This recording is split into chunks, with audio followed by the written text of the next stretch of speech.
राधे राधे महाराज जी। महाराज जी, दूसरों से बात बात पर जलन होने लगती है महाराज जी, इस भाव। भजन की कमी, भजन की कमी।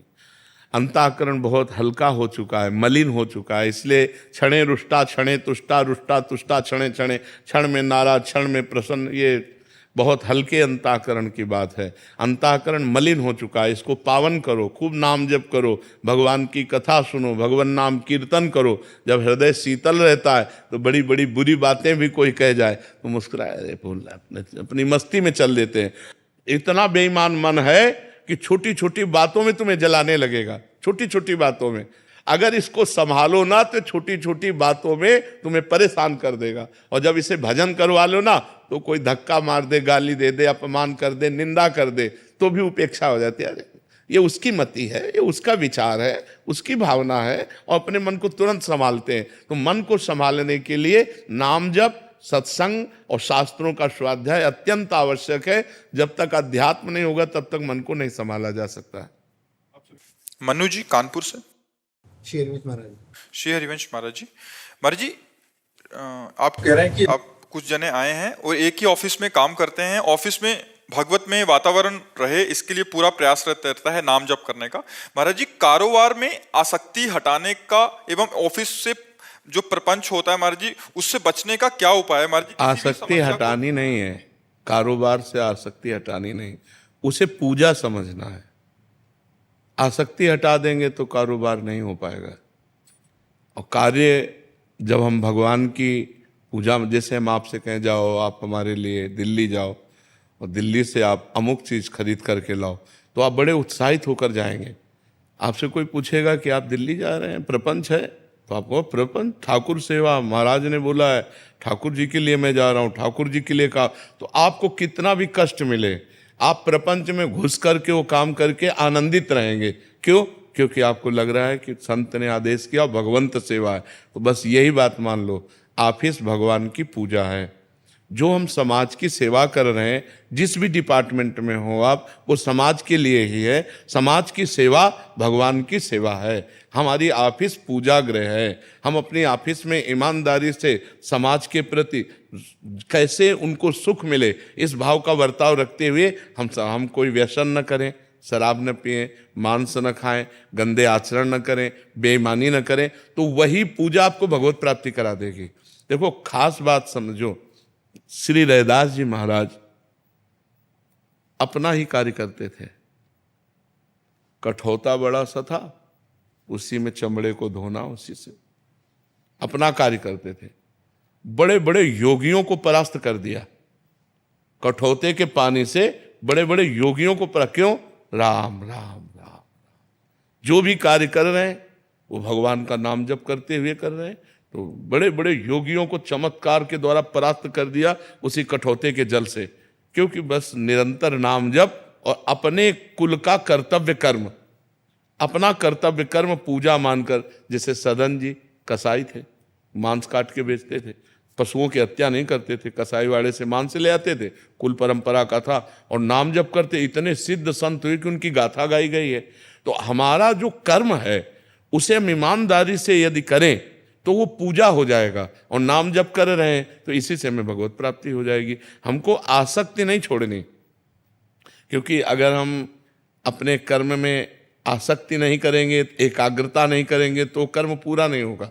जब हमें आपसे मतलब नहीं तो कैसे पूरा हो जाएगा? हमें मतलब है, क्योंकि ये हमारी पूजा है। हम इसको बड़े मनोयोग से करेंगे, एकाग्रता से करेंगे, और उसका परिणाम चाहेंगे कि समाज को सुख मिले, और उसका परिणाम चाहेंगे कि भगवान प्रसन्न हो। यही हमारे जीवन का लक्ष्य है। समझ पा रहे हैं आप? सृष्टि शर्मा जी, हिमाचल से। राधे राधे महाराज जी।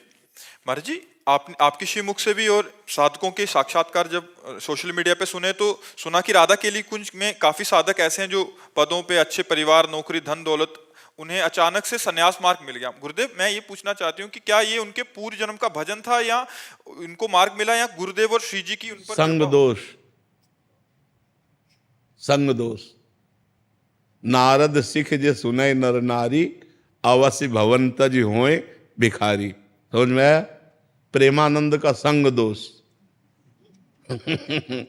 प्रेमानंद का संग दोष लग गया उनको, तो नौकरी पेशा सब छोड़ करके और वो बाबा जी बन गए। तो संग का रंग चढ़ता है, ये संग का प्रभाव होता है, संत संग का प्रभाव होता है। ये नए नए बच्चे एक थोड़ी हैं, हमें लगता है 1500 होंगे सफ़ेद और सब पीले सब लगा करके, और सब नौजवान हैं, 20-22 से लेके 40 के अंतर्गत ही सब है। सब अपने अपने सतमार्ग में लगे हुए हैं, सब अपने अपने कार्य में लगे हुए हैं, सत्संग सुनकर अपने अपने आचरणों को सुधारते हुए भगवान के मार्ग में लगे। ये संत समागम का प्रभाव होता है, साधु संग का प्रभाव होता है। जैसे बहुत से लोग हमारे दीक्षित नहीं हैं लेकिन वो अपने आचरण सुधार रहे हैं, शराब छोड़ दिए, मांस छोड़ दिए, गंदी बातें छोड़ दी, तो वो शिष्य बने या ना बने, लेकिन साधु समागम का प्रभाव उनका कल्याण कर रहा है, उनका मंगल कर रहा है।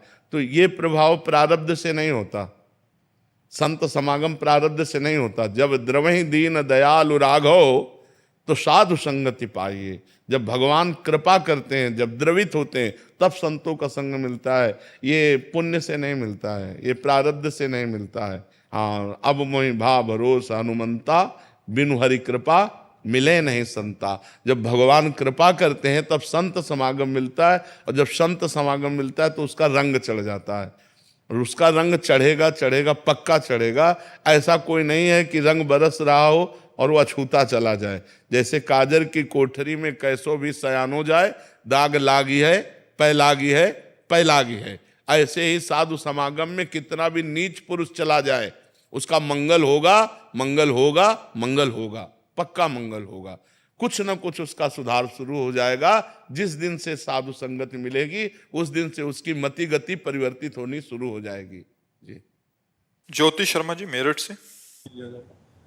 महाराज जी, भक्ति करके भगवत प्राप्ति जीवन का लक्ष्य होना चाहिए या भक्ति जीवन को सरल बनाने का साधन समझना चाहिए? नहीं, साधन सरल बनाने का नहीं है, सरलता तो एक गुण है भक्ति का। संपूर्ण भक्ति सरलता थोड़ी, सरलता तो भक्ति का एक गुण है। ऐसे शास्त्रों गुण प्रकट करके भगवान को अधीन कर ले उसे भक्ति कहते हैं। सुमिर पवन सुत पावन नामू, अपने बस कर राखे रामू। प्रेमाधीन भगवान भक्त के पीछे पीछे डोलते हैं, वो भक्ति के सामर्थ्य। केवल सरलता ये तो एक सद्गुण है। शांति, निर्भयता, क्या क्या सद्गुणों का भंडार है भक्ति।